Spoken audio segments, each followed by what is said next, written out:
This is the first of a series of reflections that explore how schools reacted to moving the curriculum online during COVID lockdown. These ideas are predicated upon observations since lockdown, which suggest that much of the potential to advance the use of EdTech during this period of online learning was never realised. I am not suggesting that schools did not achieve a great deal in progressing the use of technology over this time, but as we move further away from lockdown, it is, I think, becoming clearer that many schools are snapping back to familiar established pedagogy. Some might attribute the fact that schools do not seem to have capitalised on the gains made over lockdown to perhaps staff training, conflicting demands on schools maybe, a lack of models for sustainable provision, or even a lack of vision. However, I suggest that these in themselves are symptoms of other deep-rooted issues. What we seem reluctant to look at are issues of practice that are hardwired into most education systems, and I am convinced that while we do not address these issues, the capacity for schools to embed the use of technology into the curriculum will remain limited. The question I want to ask is, how do we contemporise the curriculum?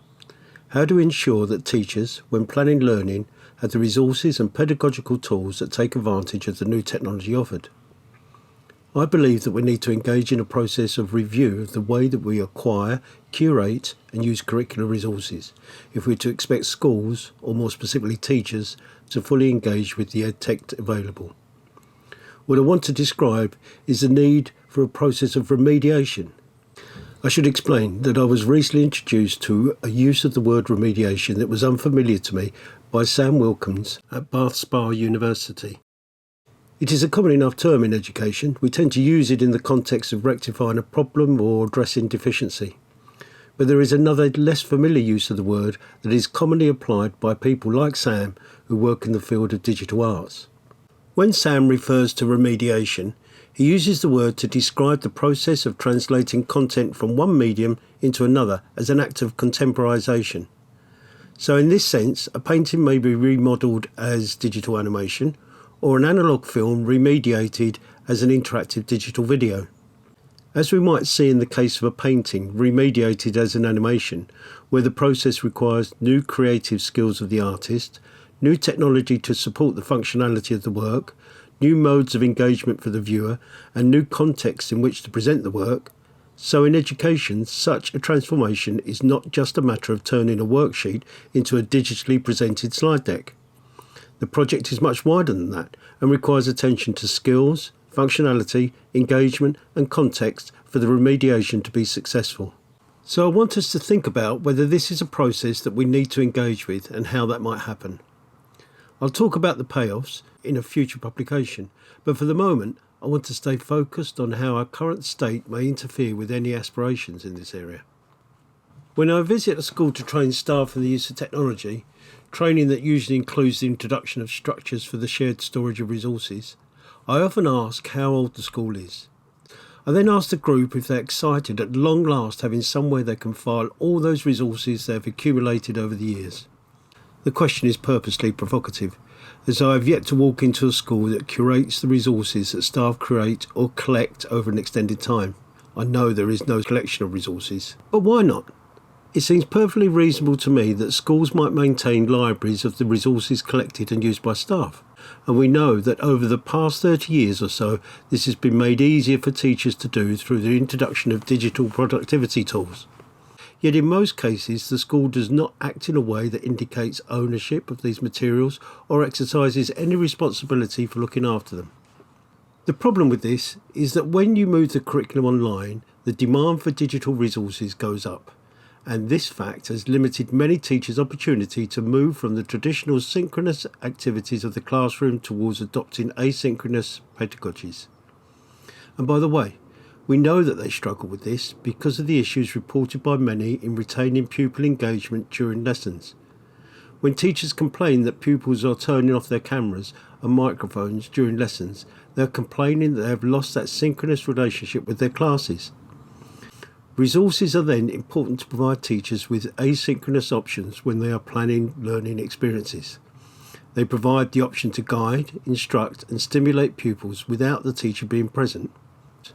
Introduce the task, point pupils to the resources, monitor how they're getting on, Intervene with individuals or small groups as necessary. What schools generally fail to appreciate, if you hang on to the resources teachers produce to acquire, this allows two things to happen. The first is that you place the resources into an environment that allows them to evolve. They become a starting point or inspiration for new resources.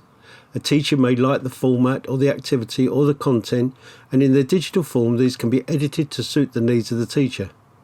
This is perhaps not so important in the case of a paper-based curriculum, but we all know that the standards of production and presentation in the digital world are more demanding. If you allow resources to evolve in this way, teachers avail themselves of the expertise of authors with more advanced publishing skills. The quality of the resources improves as the more successful, engaging and efficacious formats and activities are repeatedly reworked and adapted. The second answer is that a product of this iterative process is variation of context and delivery for the same content. We all know that teachers are very particular about the resources they use. If you give 10 teachers a worksheet to use, 5 will go home and tweak it. This is often because the teacher feels more comfortable delivering the activity in a slightly different way, but also because they might perceive that their pupils have a slightly different starting point, a slightly different set of needs, and they want to tailor the activity to suit those needs. I know that I'm not describing anything new here. 20 years ago, when VLEs and grids for learning were introduced, there was much discussion about storing and presenting content in this way. Pupil-led learning and resource-based learning have been the topic for discussion for many years, and more recently there have been other initiatives to remodel delivery and activity, such as we see in the flipped classroom and the exploration of blended learning. The direction of travel has been clear for quite a while, which is exactly why the gains made over COVID lockdown have appeared somewhat meagre. I do not think pedagogy is going to evolve until we allow the resources that provide the framework for learning activities to evolve as part of that process, and for teachers to be engaged with that process. As things stand, we maintain what I term as a resource haze around schools. This haze describes the collection of resources that are allowed to drift ever further beyond the ownership or control of the school. I've spent a career spending significant amounts of time producing the most stimulating resource-based activities as I possibly can. I can't claim to have always been successful. Acquiring the skills and finding the time required to do that properly is an issue, and something we will discuss in a later video in the series. I think I've been as progressive in course development over my 35 years as any other teacher I've met. I was once described by a visiting consultant as the school's secret weapon. I gladly took the intended compliment, but the use of the word secret perturbed me for some while. I think I can safely say that if I were to visit the schools I have worked for, I would be hard-pressed to find any evidence that these resources ever existed, much less observe them being used or referred to in even more exciting iterations. We would have to conclude that they were all somewhere on a trajectory that was gradually taking them beyond the grasp of the school. The whole effect then is of a cloud of resources that surrounds each school as they drift from the core or current curriculum towards oblivion. Within this haze of resources will be moments of inspiration, insight and creativity.